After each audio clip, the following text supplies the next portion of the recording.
Hello Vegheads, Mike here from Anti-Vegan Nonsense, and today we're going to take a look at an article that a friend sent me. Vegans should ditch soy milk and switch to dairy to save the planet. Let's get into it. Vegans urged to switch to cow milk instead of soya milk to save the planet. Oh, what kind of drivel is this now? Vegans should avoid soya milk if they want to save the planet and even consider drinking cow's milk instead. Then they wouldn't be vegan now. Why is it that they're picking on soy milk? They're literally biting the hand that feeds. Because let's take a look at the breakdown of soya. So if we look at this graphic, it shows that 80% of the soybean is used for meal. The other 20% is used for oil. With the 20% used for oil, 60% of that oil is used for food, 25% is used for biodiesel and heat, and the last little 7% is used for other industrial purposes. If we switch over to the other side, where the vast majority of the soybean is used, the 80% meal part, 97% of it, 97% is used to feed animals. So if we're trying to save the planet by ditching soy, then it's very clear we simply have to ditch the animals first. Vegans should avoid soy milk if they want to save the planet and even consider drinking cow's milk instead, a sustainability charity has said. I wonder who's paying off the sustainability charity to pick something as unsustainable as rape, infanticide, torture, and murder. I mean, seriously, just so you can drink the breast milk of another species, you have to rape the mother, steal the baby so it doesn't drink the milk, and when her milk production slows, you will kill her. Because suddenly she's no longer profitable. I mean, this industry is absolutely abhorrent. Why is it still practiced in 2020? The Sustainable Food Trust said that soybeans are associated with rainforest destruction, and that soya meal is also used in animal food, but that the amounts required to create soy milk meant that cow's milk is healthier for the planet. In what way is cow's milk healthier for the planet when it's definitely not even close to healthy for humans to consume? Researchers from Sustainable Food Trust and the University of Nottingham calculated the amounts of soya used in both soy milk and cow's milk is a new review of evidence.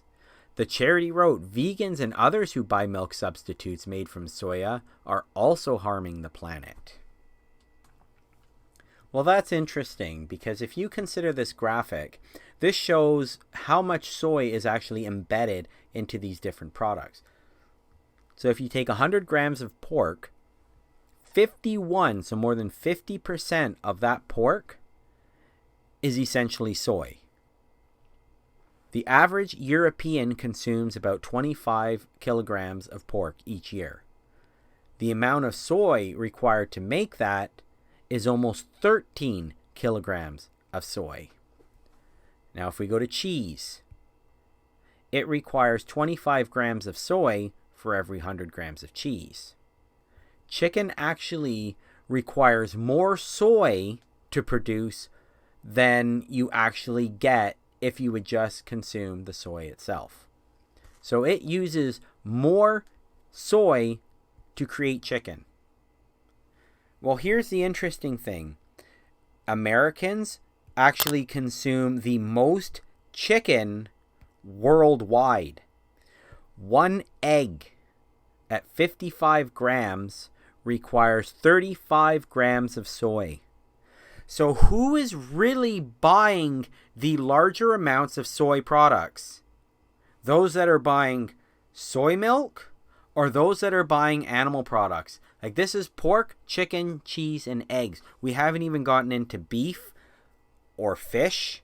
And you're going to tell me that dairy is more sustainable than just consuming soy milk?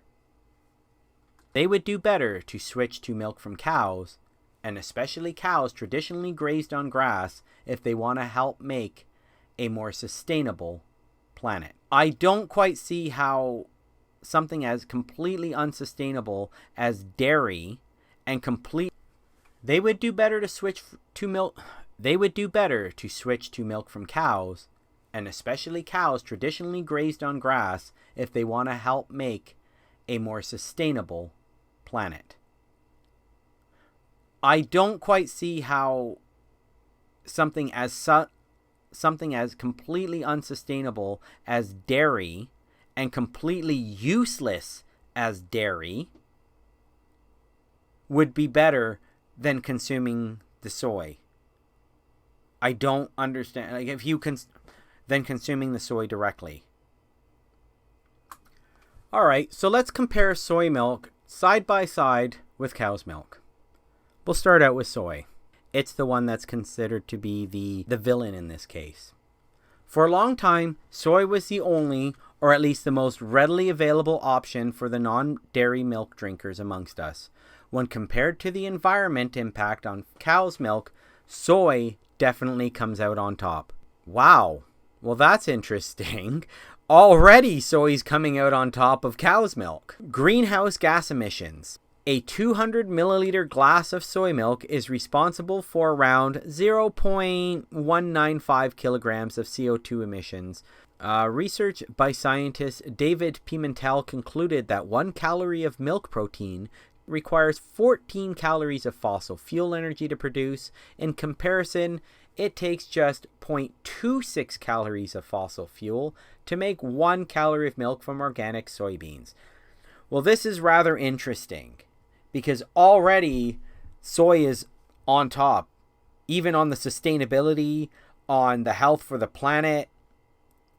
I don't know where this sustainability charity is getting their numbers from, but clearly something has been heavily doctored here. Water.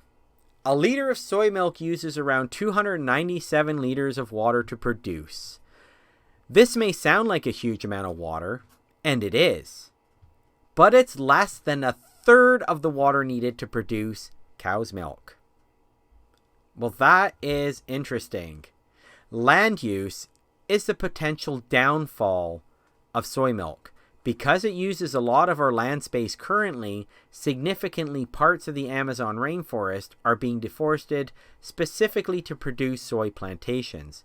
This is definitely concerning, but it's important to remember that 85% of soybeans are currently used to feed animals and produce oil rather than to make soy milk. Now let's compare it against cow's milk. A 2018 study by researchers at Oxford University concluded that producing a glass of cow's milk has at least 3 times more environmental impact than producing a glass of any non-dairy milk. So where's the sustainability coming from? Where's the health for the planet coming from? Already, this is considered to be more detrimental to the environment. And we haven't even started getting into the numbers yet. This is due to a combination of greenhouse gas emissions, around 0.6 kilograms per 200 milliliter per glass of milk. Cows are a major producer of methane via their burps, which is thought to be around 20 times more potent than carbon dioxide as a greenhouse gas. Land use. There are around 270 million dairy cows worldwide. That requires a hell of a lot of land space. And on top of that, the feed crops, mainly soy, needed to keep those 270 million cows alive, and the land required for that. Water use. A liter of cow's milk uses around 1,050 liters of water to produce.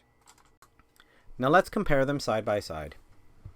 If we look at just greenhouse gas emissions alone, dairy produces 300 times more greenhouse gas emissions than soy milk. Water, well, the water usage for cow's milk is at least 3 times more than soy milk. And finally, the land use. It's very clear that producing dairy milk is not sustainable and it is not environmentally friendly, and it is one of the leading causes to rainforest deforestation. Here we've got causes of deforestation in the Amazon. So first off, 40% is cattle ranching, pasture land. Right off the bat, animal ag is causing 40% just for pasture land itself. Then you've got another 20%, which is small scale agriculture, like subsistence agriculture. And then you've got another 20% that is large scale agriculture, which is soy, oil, palm, maize, rice, etc. So who's really destroying the Amazon rainforest here? Who is the leading cause of rainforest deforestation? Is it soy production and the vegans who drink soy? Or is it animal agriculture itself? In the UK, livestock feed manufacturers use more than 1 million tons of soy meal every year, the SFT said. The study authors found that the amount of milk produced per kilo of soy meal varied widely. The authors worked out that around 85 litres of milk is produced in the UK for every kilo of soybean meal consumed by dairy cows. But no more than 7.5 litres of soy drink are produced from a kilo of whole soya beans, whole soya beans? We were just talking about soybean meal. Now we're talking about the whole bean? So drinking milk from the cows in the UK uses 11 times less soya than consuming drinks made directly from... That really makes absolutely no sense. And I'll actually show you why this makes no sense whatsoever. Let's take a look at an actual dairy website, Alberta Milk. Ask a dairy farmer a question. How much feed does a cow need to produce 1 liter of milk? This should probably be a little more honest than this nonsense opinion piece. On average, it takes 1.25 to 1.44 kilograms of feed to produce 1 liter of milk. But the other article, it's saying you get 85 liters of milk for 1 kilogram of feed. What the f***? But who are you really going to believe? The opinion piece or an actual website from dairy farmers themselves? Like it's actually the Alberta dairy industry. Dairy farmers feed their cows to aim to produce 1.4 liters to 1.6 liters of milk per kilogram of dry matter intake. So if they're aiming to produce 1.4 to 1.6 liters of milk per kilogram of dry matter, then where the heck are these numbers coming from by this other piece? So I found another article, same study, right off the start, grass-fed cows, like usual. It's always about grass-fed, grass-grazed, but it's all just as disingenuous as always. I mean, here it says, widespread availability, high level and high quality of protein makes soybean meal attractive for use in pig, poultry, and dairy cow rations, the researchers said. So if you read that, it literally says that even if you moved away from just dairy itself, you still got pig and poultry. Look at the graphic that I shared. It shows for every 100 grams of chicken costs you 109 grams of soya. For every 100 grams of pig costs you 51 grams of soya. So even if you move away from dairy, it still doesn't change the fact that soya is used as feed for these other animals. And on top of this, this is just talking about dairy. Let's not forget about fish, and let's not forget about beef cows. They're also fed soya. If we switch just from soya to something else other than soya, it's still not going to make a difference. It's going to make zero impact. The only way we can stop this is by simply stopping the practice of bringing more and more animals into existence. It literally serves no purpose whatsoever. Until next time, everyone, watch out for that anti-vegan nonsense.